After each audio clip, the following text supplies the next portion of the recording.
प्रातः जागे भगवान को प्रणाम करें। एक यहां से मंत्र बोल रहा हूं, सुन लें आप, रोज बोलिए। क्या है? कराग्रे बसते लक्ष्मी, कर मध्य सरस्वती, कर मूले तो गोविंद, प्रभाते कर दर्शनम। युवा बच्चे बैठे हैं, भाई लोग बैठे हैं, ठीक से सुनिए।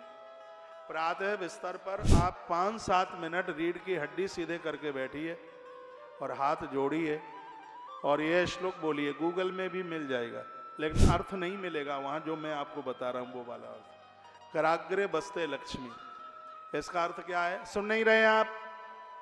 भगवान को प्रार्थना कीजिए, कराग्रे बसते लक्ष्मी।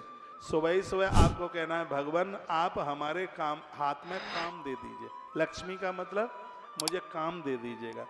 मेरे पास जो पैसा आएगा उससे मैं अपना परिवार जिससे मैं चला पाऊं। प्रातः होते ही ये नहीं कहा इस श्लोक में कि आप हमें अगरबत्ती दे दीजिए, कि धूप बत्ती दे दीजिए, या सुंदरकांड की किताब दे दीजिए, या रामायण या गीता दे दीजिए। पहले नंबर पर यह नहीं कहा, बहुत ध्यान से सुनिएगा।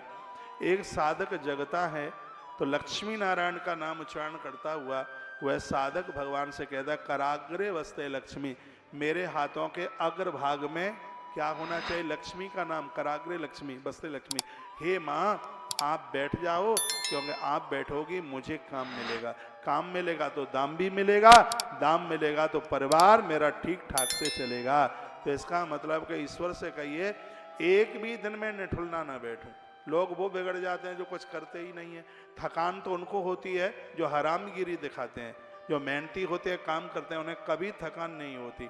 जिस दिन काम नहीं उस दिन अन्न पानी भी नहीं, उस दिन तो हड़ताल हो जानी चाहिए। जब काम ही नहीं तो दाम काय बात का। प्रत्येक दिन काम कीजिए, मेहनती बनिए। हमारे संतों ने कहा, कर्म ही मेरी पूजा है। सबसे बड़ी पूजा तो वह है जो आप दिव्य कर्म कर रहे हैं, अच्छे कर्म कर रहे हो, सत्कर्म कर रहे हो। 8 घंटा ड्यूटी करके पैसा कमा के लाते हो, परिवार का भरण पोषण करते हो। ये एक बहुत बड़ा यज्ञ है, ये बहुत बड़ा यजन है। पैसा कमाया, गलत कामों में उसको खर्च मत कीजिए। परमात्मा से प्रातः जागकर सबसे पहले काम मांगिए। उसके बाद क्या कहा? कर मध्य सरस्वती, हे प्रभु जो पैसा मुझे मिला है, माँ सरस्वती प्रार्थना करता हूँ मुझे ऐसी बुद्धि दे दो कि इस पैसे से मैं घटिया काम न कर सकूं कभी भी। तब वो माता सरस्वती को प्रणाम करता है। समझ में आ रहा है कि नहीं? किताबें कंठ हो जाएं, सरस्वती माता की प्रार्थना इसलिए नहीं है।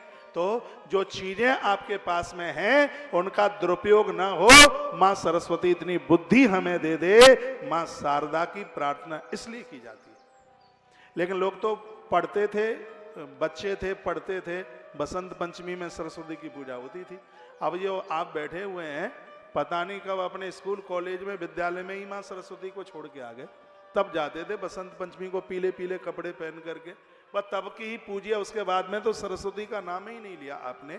माता सरस्वती को नित्य याद कीजिए, क्योंकि माता सरस्वती के द्वारा वो बुद्धि मिलेगी जिस बुद्धि के द्वारा धन का सदुपयोग होगा। धन का कभी दुरुपयोग नहीं हो सकता। यह प्रातःकाल बिस्तर छोड़ने से पहले की प्रार्थना है जो मैं आपको निवेदन कर रहा हूं। कराग्रे बसते लक्ष्मी, सबसे पहले काम मांगिए। आप 25 के हो गए, आप युवा हो गए हैं, माता पिता का कमाया खा रहे हैं, कहा गया बपन चाट रहे हैं, उल्टी। वो अन्न नहीं है, वो भोजन पानी नहीं है। 25 के आप हो गए, काम आपके हाथ में होना चाहिए, आपकी मुट्ठी में होना चाहिए। अपनी मेहनत का फिर खाने की जरूरत है। कमाऊ बनिए, काम कीजिए, मेहनती बनिए, संघर्षी बनिए। भगवान कृष्ण की तो गीता ही पूरी इसी के ऊपर लिखी गई। तो सबसे पहले साधक काम मांगता है, उसके बाद बुद्धि मांगता है, फिर कहता है गोविंद की प्रार्थना करता है।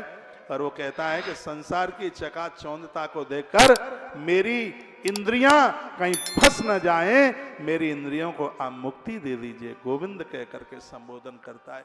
ये 3 चीजें, संसार में फंसू नहीं, बुद्धि मेरी बिगड़े नहीं, और धन का दुरुपयोग न हो, मुझे काम मिले। प्रार्थना पूर्वक रोज प्रातः जागते हुए ये पहला काम करना है आपको।